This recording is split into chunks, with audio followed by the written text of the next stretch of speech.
Hey everyone, thanks for listening to Sex with Emily. On today's show, I'm helping you navigate your sex, dating, and relationship questions. Topics include tips to enhance intimacy, how to get your partner out of the vanilla sex zone, multi-orgasmic men. Ooh, and we're excited to talk to the president of Sportsheets, Julie Stewart, about the latest kinky sex trends. All this and more. Thanks for listening. Look into his eyes. They're the eyes of a man obsessed by sex. Eyes that mock our sacred institutions. Bedroom eyes, they call them in a bygone day. Hey, Emily, you got a boyfriend? Because my man E here, he just got his heart broken. He thinks you're kind of cute. A girl's got to have her standards. Oh, my. Do women know about shrinkage? Isn't it common knowledge? What do you mean, like laundry? It shrinks? Can we not talk about sex so much? Are you kidding me? Oh my God, I feel so good. Being bad feels pretty good. But you know, Emily's not the kind of girl you just play with. You're listening to Sex with Emily. We're talking about sex, relationships, and everything in between. For more information, go to sexwithemily.com. Once you get there, you can easily subscribe to the podcast and you can check out our blogs, our posts. Everything we do is all about you having better sex and relationships. I love when you follow me on social media. Connect with me on Instagram, Snapchat, Twitter. It's all at Sex with Emily. Oh, and of course, Facebook. And download our podcasts. Say hello. Love hearing from you. All the good stuff. Hey guys, so you know that I like talking about kink, right? I mean, kinky stuff, because I'm a little kinky. I have my kinky moments. And I think that kink, even just the word though, is so misunderstood. I think especially with 50 Shades of Grey and the confusion between like, what does BDSM mean? Is it about pain? We're like, what does kink mean? And I feel like if we just look at kink and we think, you know what? Kink can be just anything that's not in your comfort zone. And it could just be like, oh, I've never, given my partner a massage. That could be kinky for you. Or I've never put a condom on my partner with my teeth on. Or I've never used a tickler. Maybe you've never blindfolded your partner, or you've never used sensation play, like a little feather that tickles them and like sort of stimulates all their erogenous zones. That's what we're talking about. It's that, how do we mix things up? How do we do things different? How do I feel sensations that I've never felt before? To me, that's kink, and everyone gets to decide what it means to them. And I'm so excited to talk to Julie Stewart, who's the owner and president of Sportsheets, because they just get sex. They understand your body, your desires, and they keep coming up with ways that you can take your sex life to the next level. So let's talk to Julie. This is Julie Stewart, the owner and president of Sportsheets. So Julie, thank you for joining us. It's so great to be on. I know, it's so great, but I wanted to jump in because for a second, we were trying to call you on the main line, and I have your number because we've known each other. You're an old friend of the show, and we're both from Michigan, the whole thing. I was telling people that. But I opened up my email and my text, and the last one I sent you was a Snapchat we did of us. I said, It says, productivity down thanks to Sportsheets. And it was Jamie, who works for me, hanging on the door jam sex swing on our door. And it was really funny. And you're like, yep, that happens. Because we love your products. Awesome. I know. I was like, that's the last time I talked to her. Whenever we get the swing out here and put it on a door, everybody, even though we're kind of used to it, if you're walking down the hallway, you have to do a double take. Exactly. It's amazing. So I was like, that's the last time we talked. So anyways, thank you for calling in. And I'm excited to have you on. And I just want to say that the reason why I wanted to talk is because the last few months, we notice trends, right? We get a lot of different questions, but lately it's been about kink. Like more and more people are like, what can I do? How do I try kink? How do I spice it up? And it just seems like people make it so difficult. And I'm always like, you guys, it's almost like people are trying to listen to podcasts and they're like, it's so hard. How do I download a podcast? I'm like, it's on your phone. Google it. It's like, it's a podcast app. Search it, That's so funny. and you press play. And I'm like, it's kind of like Sportsheets products are the same thing for kink, that don't make it so difficult. You don't need to learn all these fancy moves. Like you guys make it accessible and sexy. So I'm like, you guys, just get some handcuffs. So. Right. Yeah. So I think starting easy is always the best, because I remember being much, much younger and being kind of new to this. And, you've seen a movie or you get this fantasy and you want to try to act it out. And, oh my God, I remember a particular time with a boyfriend where we tried something and I was like, that was a disaster. That came out nothing like I thought it would. So, I don't know if we could have talked about it and that would have made it better. Right. What did you try? But I think that's what people are afraid of. They don't want it to go bad. They don't want it to be the last time because it went so bad. Right. And we just get so nervous, I think, about sex and something new, or that maybe our partner is going to think we're weird. Right. For even asking for it. I think that we just overthink the whole thing, because here's the thing. I think that if people know enough to ask and think about it, that I want to try something kinky, I want to spice it up, because really, it's not that they need a dungeon. Like they just might want to have a blindfold or a handcuff. But I think that people are like, it has to be perfect. They overthink it. They just think there's this really scary barrier to entry. And sex, it's not perfect. There's nothing about it that's perfect. And it's okay if trying something new is what makes it so interesting. So you might fail, you might laugh, and then you get into it. And then you're like, wow, that was really friggin' hot. And I think it's not, like, I don't know why we do this. So you guys make it easy. I love I'm like, just get some underbed restraints. Like I have them. They're always ready to go. And what's the problem? And then tie her up, Right. Up. I think that is it. I think it's a little bit easier now, maybe in the last 5 to 10 years. There's more conversation about it. There's women like you that are out there saying, hey, this is okay, kind of giving people permission, even though people have been doing it all along anyway. Right. I think when we started 25 years ago, all we had was like Law and Order and Pulp Fiction to go along when we think about bondage. Right, and, exactly. Everybody would say, oh, that like kink back then was like a dirty word. Oh, that's kinky stuff. And I don't even think we know, we knew what we meant back then, but it was just, oh, it's scary. It's not normal.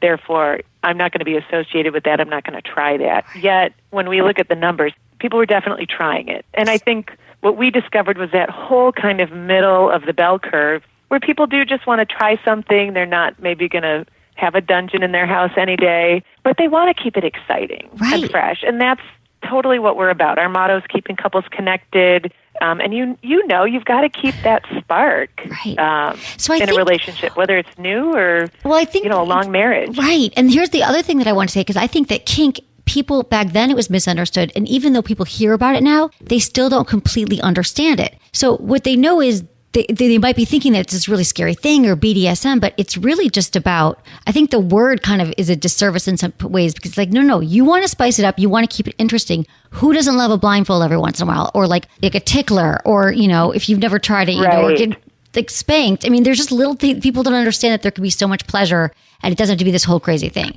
So how do you guys... And I think we get the science of it more now, that there's scientific stuff behind why this is sexy and why people get turned on. Can you talk to me about that? Let's talk about the science for a second in a sexy way. Yeah, I think, our brains respond in different ways, especially because our brains are so linked to our senses, whether it's our skin, sight, taste, smell, or sound. All of that stuff stimulates our brains. And when the brain is stimulated in different ways, it's going to release different chemicals, and then we're going to have different feelings. And we've learned that one of the things that makes touch, whether it's a caressing or maybe a spanking, what that does is it triggers the brain's pleasure senses. So, the more touch we have, whether it's just hugs or getting a massage or just rubbing our partner, that's going to release that dopamine. We're going to have that flood of feeling good. We know the science says that it reduces stress. It's good for you. So if that's what you get from just touching, imagine when you're connecting, when you're having sex, when you're having oral sex, when you're spanking and you're actually increasing blood flow. I mean, you're really kind of flooding your brain with these sensations that are then just, creating these amazing feelings in your body. Right. And it's more pleasurable and it enhances intimacy. And I think people don't realize that it is like the cuddling or it is like sex. It's just another experience, just another journey on the whole path of, sexual expansion. Like try and discover these new erogenous zones. Like they're going to feel amazing. You're going to feel relaxed. You're going to have these releases. And like I've seen in your videos, you've talked about, when you close your eyes, when you have a blindfold on, your other senses increase. And we've looked at that too. The brain kind of rewires itself from a stimulus perspective in that now all of your other senses are heightening to try to, kind of figure out what's going on. You're from an evolutionary standpoint, your brain's on high alert for danger, but that also makes it more exciting. So things sound louder, things feel more intense on your skin when you can't see. And there's science behind that. Right. So, kind of like with so many other sexual myths, when we really look at what's going on in the body, so much of this stuff is normal and even healthy. Right, exactly. It's like normalize it. That's what I love that you guys do. So tell me how you would start if someone was like, okay, I want to get into kink. I've never, they meet you when you're out. Your job is probably just as difficult to explain as mine. And you have to be like, okay, this is what I do. We go through these same things. Is that, and they're it's so much easier now that I'm older than it was when I was I think I was 23 when I started, and it was such a long time ago. I was just terrified to tell people what I did. I know. And we're both from Michigan, so we got that, going home for Christmas. Right. What's going on with work? Right. It's hilarious. But now it has come a long way. But let's say you meet people and they're like, okay, I kind of want to start. We've been wanting to spice things up. Our sex life, sometimes we talk dirty, we watch porn, but we want to do something a little kinky. Where would you tell them to go? I always have my Sportsheets, like obsessions and my recommendations, but I want to hear what you, the founder, owner, would say. Yeah, I want to hear your go-to, too. When I think of like a blindfold and a feather or some spankings, to me that's so... I don't even really think of that as kink. To me, that's more sensation. Although I know for some people who, I'm a little jaded because I am so used to talking about sex and this stuff is so normalized to me. So I do have to be careful because I forget that. I'm sure you too. Oh, yeah. Sometimes all the time. I'm like, wait, people people don't know this. I'm like, okay, back up, blindfold. Right. That's so funny. Right. Okay. It's absolutely true. So you would tell them, okay. So right, I agree. Like the blindfold. I like the feather. The tickler, or just something. We have, the ticklers, we have crops, we have paddles, we have little floggers. But I think anything that isn't your hand is something different. Right. So if you blindfold your partner and you're touching them with something different, you don't have to spank. I love to recommend take a leather paddle and drag it across your partner's nipples, or slightly tap their genitals, or you don't have to start with pain. Right. A lot of it is it's about pleasure. anticipation. Right. It's right? kind of pleasure and sensation. sensation. Just that it's something different. It's like, oh, that's not my partner's hand or mouth. It feels different. That's exciting. Right. And then I think you mentioned the under the bed. That's just the go-to. It's so easy. It's just restraints under your bed. They wrap around. They're soft. It's not scary. It's not metal. You're in bed. You can be playful, and you take turns tying each other up. Right. And then it's about providing pleasure and creating excitement and anticipation. And maybe you take a little bit longer than you normally would, or maybe you tease your partner and you don't push them over the edge quite as soon. You kind of make them wait.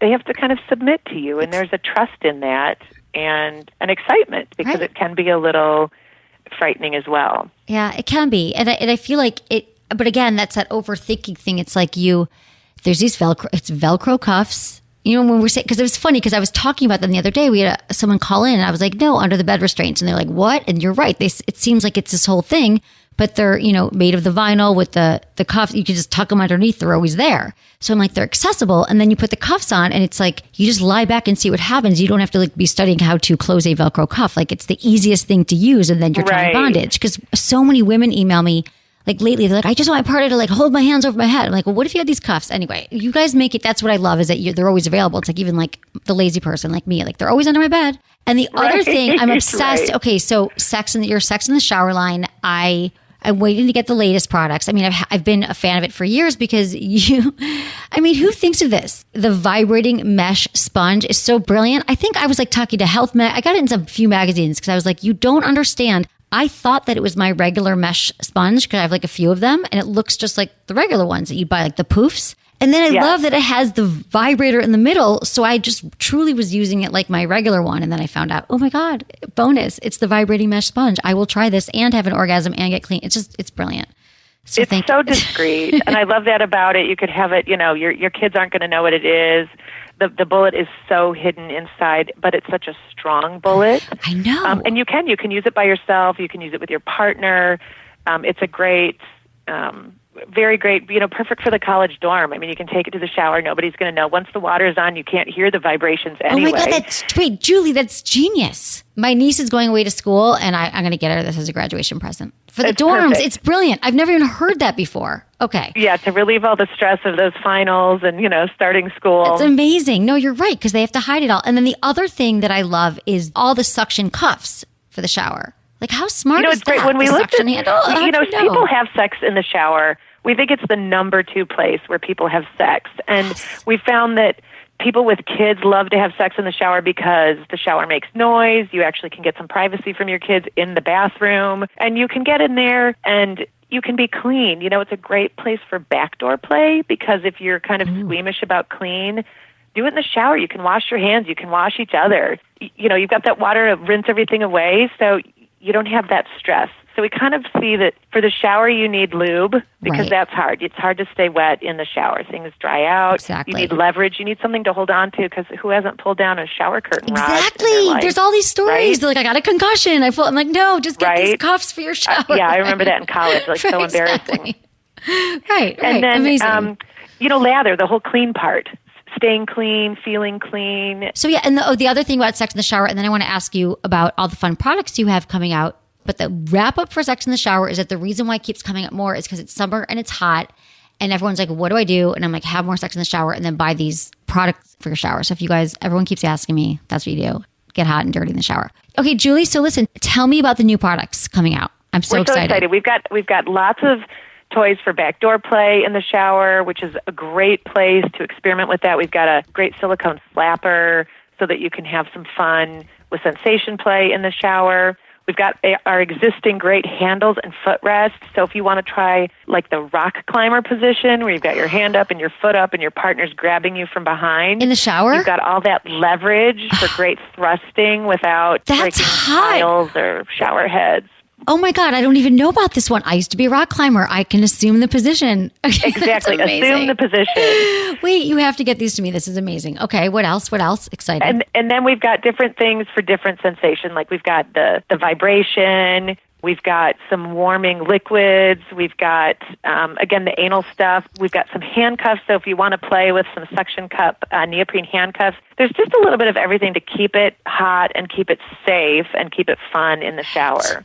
Or, like you said, it's hot out this summer. Get in there and cool down. Exactly. Take a nice cold shower and, heat up your insides. Right, exactly. I love it. Julie, I remember when, I don't even think I knew you yet, but when you guys came out, I was like, this is the most brilliant, because up until that time, I was like, I know it's dangerous. Sex in the shower is overrated. And I'm like, no, now there is a line of toys to make it better. So it's genius. Congratulations. It's perfect. It's great fun. It's a great way to connect with your partner or even just with yourself. There's plenty of things that you can use by yourself or with your partner. Right. I love or with it. multiple partners. Exactly. Have an orgy in the shower. Right. You just need a Whatever big you wanna enough do. shower. Yeah, exactly. Whatever you got to do. Maybe okay. not at the gym, though. Right. Although it's LA, I hear some stories about some, crazy That's orgies in the gym true. It all the depends on the time. gym. We never know. I know. Well, I am excited. I wanted to, and Tom did a great show. If people are listening, your brother Tom was on the show and he just told us the whole history, which I love, of your company and how it got started. Thank you for joining us today. This is awesome. It was great. Thank you so much for having me. I always love catching up with you. I know, me too. And I'm going to see you soon. We're going to hang out and you're going to show me all the toys and we're going to take some great videos so people can see what's coming up. Sportsheets. Excellent. Okay, thank you so much, Julie. I'll talk to you Thanks, soon. I'll see you Emily. soon. Bye. I love talking to Julie from Sportsheets. And if you're not inspired now to go out and get like a vibrating mesh sponge so you can like have an orgasm and hang out in the shower, I think it's a good one. But also, I didn't even get to talk to her about her positioning straps. If you guys, Tom was on the show, who's her brother, but he talked about like the G-spot link and doggy style straps, which again, they're always innovating. If you haven't found a G-spot yet, or you want to mix up your doggy style, you just got to check out all their cool products. So thank you, Julie. That was awesome. If you guys want to know more, click on the Sportsheets banner on my site and send me any questions you have.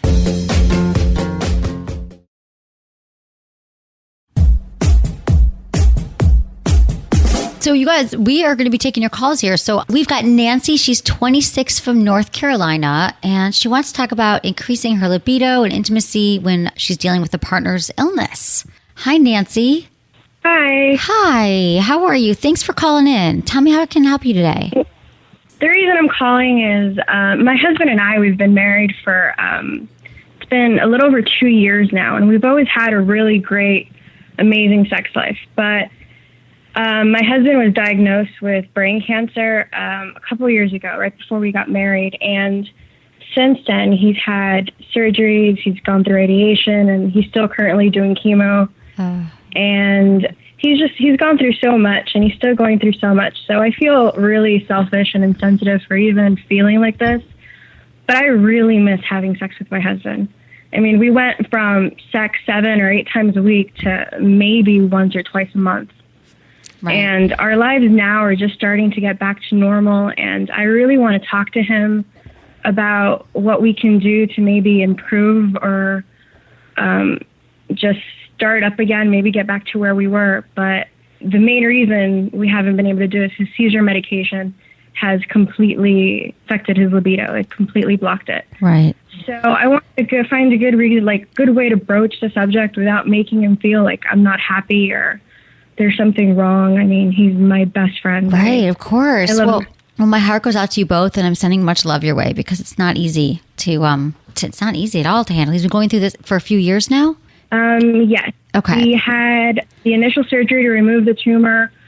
It's going to be 3 years ago. Okay. I mean, so it's really common, that the medications and the chemo and the radiation are going to have a devastating impact on his sex life right now and his libido and everything. And so I understand that you're feeling, of course, you've been there for him, but it's okay. So I wouldn't beat yourself up that you're feeling desire and that you want to be with your husband and have sex with your husband. You love him. The last thing I want is for you to beat yourself up and feel like you're not being a great wife right now. I think what we're talking about is, of course, you want to have sex with him, but right now, he's recovering. And so I would think the conversation would be about how to kind of just enhance your intimacy, even without intercourse right now, but start with the cuddling and the kissing and massage and connecting again in that way. I'm not sure how much of that you've been doing. Can you tell me about that part?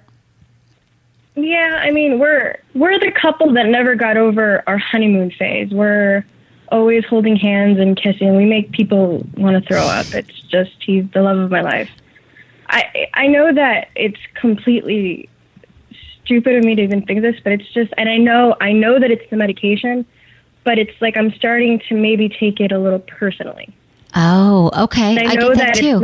I know that it's not the case. I know 100% it's not the case, but it's just, I don't know. It's starting to get to me. Oh, honey, I understand. Have you had any therapy to talk to anyone about how you've been feeling these last few years? I'm sure you've been taking care of them and had to put a lot of your life on hold.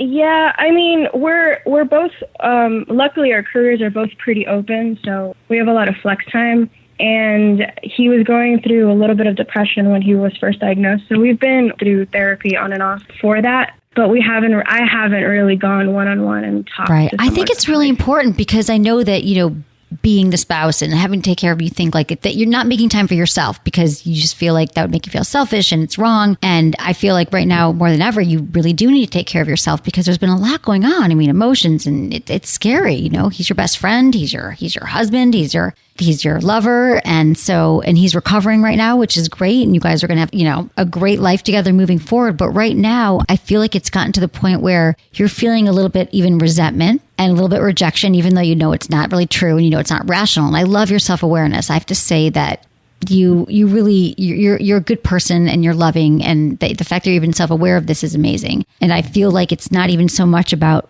the sex as it is about you accepting yourself right now and understanding really what's been going on with you because you probably haven't any time to feel your own emotions because you've been the caretaker. And this hasn't been an easy time. Our biggest issues right now, we have an 11-year age difference between us.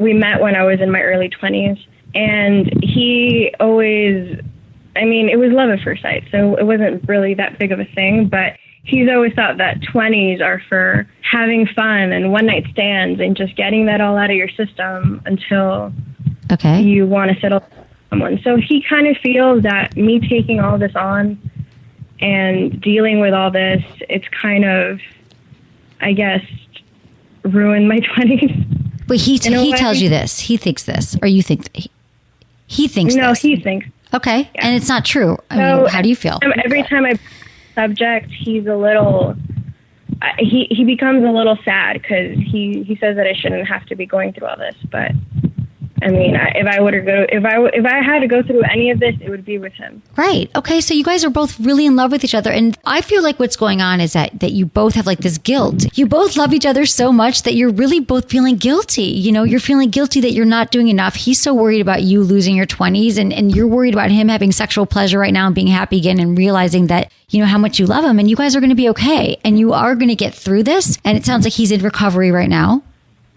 There's not really a term. You're never really in remission from brain cancer. It's right. Just remission. But he's still going through chemo. So right now it's very uncertain. You really don't know what's going to happen. And so I really do feel like this is the time for you to get therapy or for you both to go back into couples therapy now because I feel like you've got the guilt and the shame and the worry and the fear and all around this that I think that there's insecurities building up and resentments that you might not be able to break through this without getting, help and a way to navigate this. And I know there's like a lot of treatments available in the hospital too for patients and for family. And there's like courses they teach classes you can go in teaching about sexuality and how to touch again and what actually is, the impacts of the medication, all that. Like, have you looked into any of those resources? We've gone and we've tried to switch up the medications, but that hasn't worked. We haven't really gone back to therapy in a while, just basically because he's not really in a depressed state anymore. Okay. It was more towards the initial shock of the diagnosis. I feel like you have to slow everything down right here. You don't have to solve everything. And I think just having a talk with him about it and saying, God, I really love connecting with you. What about like mutual masturbation? I mean, maybe not with the magic wand, but you could start with like some couples toys because, give him a massage and really reconnecting with each other's bodies using some like, feathers or ticklers and just getting sensation back and connection, which will heighten your adrenaline and will, connect you guys. I mean, even if you have an orgasm, through the cortisol, like you kind of need that spike right now. You need that intimacy and you need that connection. I don't even know if it has to be a big conversation. Do you think you'd be open to that? Even if you just started and say, you know what, I just want to connect with you again. Like, I want to touch you, or I want to masturbate and look at you and look into your eyes. I mean, what if you just started small with a few things like that to kind of reconnect on an intimate level? I think that might work. Okay. I don't think he'd be into a conversation. I think the conversation would just end up in a different conversation. Right. But I think that if I was a little more lovey-dovey towards him, or he needs that now. Yeah, I think that you both need that connection again. And we forget. It's like you're in your head because you're worried and you love him and you're thinking, what can I do? And, a lot of times we try to figure out sex problems in our mind and our head when really it's like, how does your body feel when you're sitting there and you look at him and you come home tonight and you think, you know what, I just want to touch you. I want to hold you. Like, I want to give you a massage and have some warm oil and just, look at you and connect, and probably fewer words and more touching. Because if you guys start, that's what you got to do. Okay. Yeah. So I'm sending love to you. Please take it slow, baby steps. You don't have to solve it all right now. And whenever you're in your head worrying about the next step, I would just try to get into your body and connect with them. And I'm sending you both a lot of love. Thank you. You're welcome. Thanks, Nancy. Bye. Bye. I'm so glad that Nancy called in because I think a lot of us can relate to having a crisis in our relationship, or, someone gets sick, or, get a family member and someone we love. And it's really can be challenging on so many levels. And we're not taught how to deal with it. So we think, okay, I'm there for my partner, but everything else should be working out in our lives. No, I mean, that's trauma in your life and that's change. And that's, she's going through transition and it's confusing and there's a lot of emotions involved. So I think by taking baby steps and taking care of each other and not trying to make it all better at once. When things are rough and we're really struggling to put our sex lives back on track, sometimes we have to take our sex lives off the table and say, you know what? We don't have to have intercourse right now. But what we can do is cuddle, connect, massage, look into each other's eyes and go back to those roots of that early connection that you had and just kind of, you got to stoke the fire of intimacy as well. And so, that's what she's got to do here. Sending love. Okay, we've got Jack. He's 29 from Fort Worth, and he's has some questions about dating a bisexual girl and dating straight women and some differences between the two. I can imagine. Hi, Jack. How's it going? Thanks so much for taking my call. Oh, thank you so much for calling in. Let's talk about this. Tell me everything. So I was dating a girl that was bisexual, long distance for probably about a year. Really great relationship, but, distance made things really tough. So I ended up moving on to kind of other girls, but we were, really open and honest about everything. And there wasn't really anything that was hidden or insecurities or sexual wants. And so I started dating this other girl that I've been with now for about a year and a half. And she's a lot more, possibly inexperienced. She hasn't dated a lot. She only dated one guy all the way through college. So I'm probably only her second, long-term boyfriend ever, despite being in her mid-20s. So there's a lot of dysfunction kind of where we're not open about what we want sexually at all, usually due to like judgment, or she gets kind of upset when I bring up kind of risque stuff or talk about other girls at all. So I just didn't know if you had any advice for, getting things out in the open more. It's really tough to go from a girl who's pretty much open to everything, to one that's a little repressed. Yeah, exactly. That's quite a leap there. I mean, we tend to do that sometimes in relationships. We break up with someone and then the pendulum swings way in the other direction because maybe there was something about that past one that you might have wanted a woman. I don't know what you were looking for the next one, but the point is our challenges tend to go back and forth so we can learn from them. So here's the deal. If she she hasn't had a lot of partners. And I heard some judgment in that from you, just like she's only had 2 partners and she's in her mid-20s. And I just want to say that's kind of normal. That can be sort of, I hate using the word normal, but typical from what I'm hearing a lot these days. This is a woman that you found and you're attracted to her. You've been with her for over a year, you said? Yeah, about a year and a half. Okay, year and a half. So she's great in about every other aspect, but just that's the one thing that's been kind of holding us back. So right. Well, sex is big. That often, even. Right. Well, here's the thing. This is what I always say about sex. People say, Emily, sex isn't the most important part of a relationship. I'm like, no, it's not the most important thing. But when there's a problem with sex, it takes up like 90% of your problems. So even in the relationship, you know what I'm saying? Like if you don't have an issue, you don't have an issue if your sex life is great and you guys are communicating. But the fact that you're not being, your desires are not being fulfilled sexually by this partner, it's a problem. So yeah, everything's great and you guys love hanging out and you're best friends and your family loves her and you see yourself having 6 children with her. If you're not enjoying the sex and you're not on the same wavelength, it's going to take some work. All I can say is that if she, have you ever talked to her about sex? Not often. She gets a little bit, like I said, it's a touchy subject. Right. She had some, issues growing up that she doesn't like talking about it that much. And there's just a lot of jealousy. She's had some abuse. Sexual abuse? Not sexual, I think physical from her dad. Okay. So there's just already a little bit of touchiness there. She thinks I was, reckless and on the bad side when I was in college just because I was with a handful of girls, didn't have one constant partner the whole time. And so it's just a really tough subject to bring up. And so to go from a girl who was comfortable bringing in other girls to the bedroom to, her, it's tough bringing anything up at all. Right. So it sounds like, okay, so there's a lot of things going on here. And I'm thinking, what do you love about her? You think she's the one? Her intelligence, her beauty, her, she has a great, huge heart. We have a lot of common interests. There's so many different things about her that make her a 10. Mm-hmm. So yeah, I hope she's the one. So I hope so too. So here's the thing, Jack. Have you guys ever had sex that you would, that was satisfying, pleasurable? For her, yeah, she orgasms every time, and so do I, but it's very vanilla, I would say. Right. And so so there's a few things. If she's had some abuse, or she's got, and even if it wasn't sexual abuse, but she's got some stuff going on with her dad and childhood, that's stuff that, if you think that's tied into her sexuality in some way, or her sexual desires.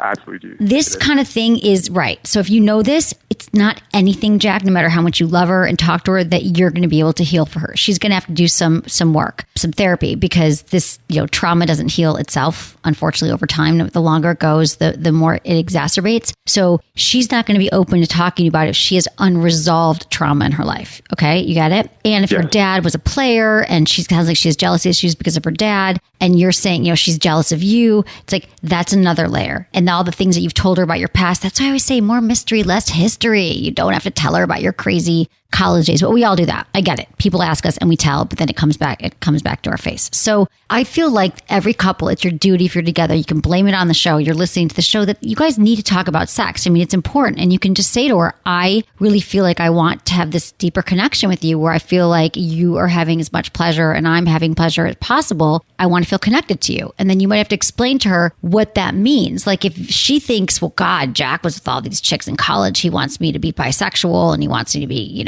walk around with like, I don't know what, like a collar on. She might not know what you're even into. And so it might scare her. And so the conversation would have to be, do you ever fantasize about anything? Is there anything that you think about when you're, does she, I don't know if she masturbates, but does she have any fantasies, or like, let's make a sex bucket list and trade of like things that we could try this summer where we're on a road trip, kind of make it a discussion that you guys have. But I'm not sure she's there. So she might shut you down. Right. Yeah, I know she doesn't masturbate on her own. Okay. And, I've tried to get her to do some adventurous stuff, but I'd like to open the door to that, if that's a gateway possibly to, being more open sexually. I'm willing to try anything. Right. Well, I think it's just it's literally a light, casual conversation at a time that you're not in the bedroom. You guys are hanging out, you're having dinner, and you're like, I really love you. I want to connect with you. Intimacy and sex is really important to me. You in no way want to shame her, make her feel bad that she's not pleasing you. Tell her you love being with her. It's so hot. And I thought we could, talk about what else we could do, because sex is so important, and see what she says. And if she just shuts it down, you might not be able to get her to talk right now in this point in her life. But you got to try. You also have to pay attention to her actions and her words, and see if you think there's going to be a change. And if not, you might have to make a tough decision, Jack. Okay. Well, I really appreciate Sure. the advice. Of course. And yeah, I know that goes, when you're not satisfied, that can lead you to stray in other parts. And so I think about the ex a lot because she's the last one who probably truly satisfied me. And so I don't want to go down that route even. So I think I need to fix things or, Yeah, you got to fix it first. And if you really put the effort in, you really say, you know what, I took the time in, we went to therapy, we talked about it, we tried doing things and it's just not working, then you tried. But, you got to put a limit on it too. Like I'd give it like 6 months and be like, I'm going to try really hard for 6 months, see if I can have some movement. If not, you reassess. But good luck to you, Jack. Thank you so much for calling in. Let me know how it goes. I really appreciate it. Of course. Thank you. Sending love. Bye. Okay, Jack, I think a lot of us can relate to this, right? Everything's amazing, but the sex is a problem. What are we going to do about it? And I understand you guys in these relationships. Here's how it could go. Jack, I understand that she's beautiful and she's smart and she's everything that you want. She's a 10, but the sex, right? If the sex isn't working for you guys, you got to try it. I understand you're going to talk to her about it and help her get therapy. That will be huge. And then pay attention. If she's not willing to go to therapy and the changes don't happen, sex is important. And so you're going to have to take care of yourself and you might have to say goodbye. So remember, sex matters. Okay, we've got Scott. He's 36. He's from New York and he's got some masturbation questions. Hey, Scott. Hey, how are you? I'm wonderful. Great to talk to you. Let's talk about masturbation. Let's talk about masturbation. Tell me what's going on. It's my favorite subject, one of them. So, I just had a question because, the first time it happened by accident. And basically, it was just in bed beside my wife and almost having some fun by myself because she was sleeping, not in the mood. And all of a sudden, it was closer than I thought it was. And instead of trying to come all over the covers, I just squeezed it so it wouldn't come all over the sheets and stuff. And then I noticed that it didn't come out at all. So I was like, oh, that was actually kind of cool. So I've done it again since then, and I've done it here and there since then and never had any issues with it, but I wanted to know if that causes any problems. It really doesn't. I mean, I have to say that this is actually a process. Men can have an orgasm without ejaculating, and men can also ejaculate without having an orgasm, which is much rarer. So there's a lot of men who are trying to become multi-orgasmic or men who are premature ejaculators, and it's a practice that they go through. So it actually is healthy. There's nothing wrong with it. And you'll probably find that you have more sexual energy, right? Like holding it in and like not letting yourself ejaculate can kind of give you a great satisfying sensation because you're not going over, but you're still holding it inside, right? So I think that it's actually a practice for a lot of guys would like to do this and they talk about doing it, but it is a practice and it's healthy unless you start experiencing any pain at all, which doesn't sound like it, right? Yeah, no pain at all. I get the pleasure of an orgasm, but not all the work of the cleanup. And it's nice. Okay, good. So you think that could be a path towards multiple orgasms as well, though? I mean, yeah, there's a lot of men that do this practice because they learn this through sex therapy, and there's like a squeeze technique, like when you're doing your Kegel exercises too. It helps you do Kegel exercises. It helps men learn ejaculatory control. And it's kind of like this for a lot of men. They start having sex, they start masturbating, and then they stop. You stop and you kind of go down by squeezing the base of your penis when you feel ejaculation's about to occur. And then you just kind of let those sensations subside and you start over and you repeat the cycle. And there's a way that you go up and down, and then you still don't have to ejaculate, but there's a way to kind of understand your body's rhythms, and you could learn to be a multi-orgasmic. I feel like if you're doing it and it feels good, there's a lot of guys who email me and they want to experience it, and they're like, I don't have the time. I'm like, listen, it's a practice, right? And it's worth it because it feels good. So I think this is a good example, Scott, for everybody. There is a book, The Multi-Orgasmic Man, and some other resources that I will actually attach in the show notes. Awesome. Okay. Awesome. Well, I guess I know what I'm going to try tonight. Okay, good. Let me know how it goes. I'm glad you're taking care of yourself, keeping the sheets clean and, having new sensations. Yeah, you're welcome. Bye, Scott. Thanks. Have a great day. You too.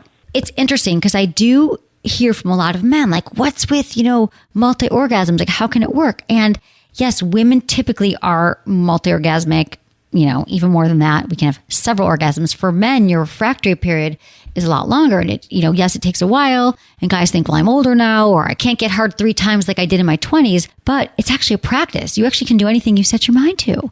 It's just like becoming go to the gym. You guys are like, oh, if you went to the gym once a month and lifted weights, you probably wouldn't see a result. If you go a few times a week, you're going to see a result. It's the same thing with these masturbatory practices that we talk about. So doing the edging and learning your body better for men and for women will come back in spades. You might be having multiple orgasms before you know it. So I love that he's already doing that naturally, Scott. That's great. You guys, there's no end to your pleasure.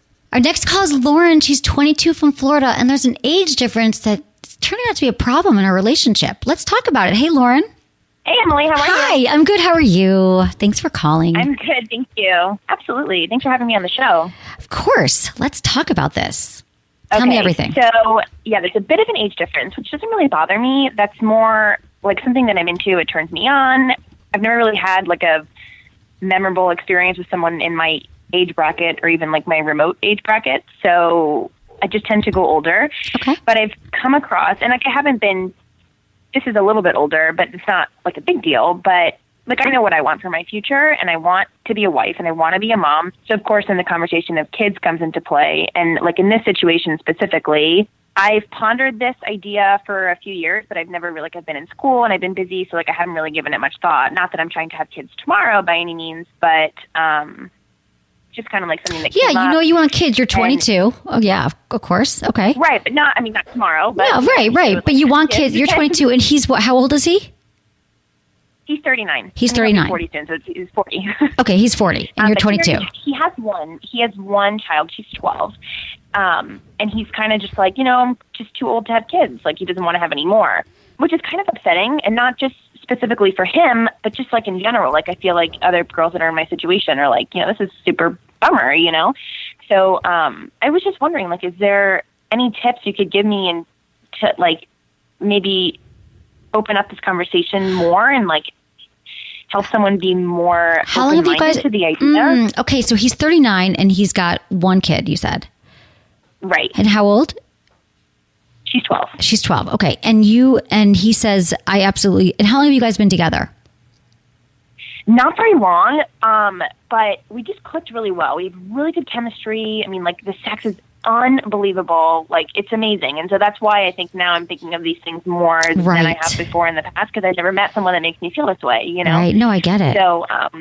So, okay. It's not like I'm not going to like force someone to have kids with me. You know what I mean? But, right. But I feel like just some tips to like open up the conversation and help it flow a little better to. Well, okay. But, so I know. No, I get it. And so you've already brought it up and it didn't go well. He's like, I don't want kids.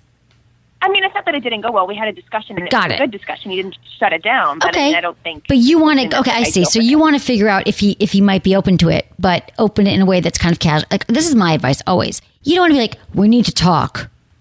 I want kids. You might not want kids. What are we going to do? No. So you want to just be like, I'm so loving our time together. This is so hot. This is great. And you're such an amazing dad. If he is, does he seem like a great dad? Yeah, he is. And you can just let him know that, I know we've kind of talked about this, but I know that I definitely want kids. And, you said you weren't sure. How do you feel about it, really?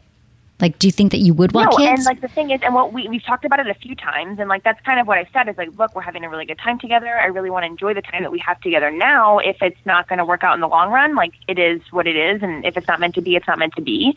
But and what do you say to that? I mean, we agree, but it's like we don't really want to see an end, know. But like, at the same time, it's not something that I want to give up. It's something that's really important to me. I love kids. I want to have my own kids. Lauren, listen, you've been together less than a year. You're 22. He's 39. Yeah, less than a year. He's already has a 12-year-old. You guys are in such different places right now, and you're 22 having the best sex of your life with him. And let me tell you, you will have such amazing sex with other partners. I think maybe going a little bit older is great, especially as a woman. Men take longer to mature in some ways. They learn about sex later. And I think you're having your first amazing sexual experience because guys you were dating were 22, like couldn't even find your clitoris. I get it. But there's more men out there like this who will be more age appropriate. You'll be on the same wavelength. You'll be going through the same things in life, and he's going to want children. You don't want to have these conversations early on in a relationship. I mean, as far as trying to convince someone against what they already want to do. I mean, you could keep talking about it with him, but if he's already said he's not sure, and I'm worried about the age difference, like, I don't think you're going to be able to convince him. And I want you to be able to separate the amazing sex. Like, more like in a broader sense, like not just him specifically, because I know what I like, and I like men in an older age bracket. Okay. So the likelihood of me dating someone that is my age, even close to my age by like 10 years is not likely. Okay, so you could date someone who's like 35 who's like, yeah, I have a kid, but I can't wait. I really definitely want to have another kid because being a father has been an amazing, gift in my life. But if he's kind of like, nah, I'm not sure. I don't think so. Probably doesn't.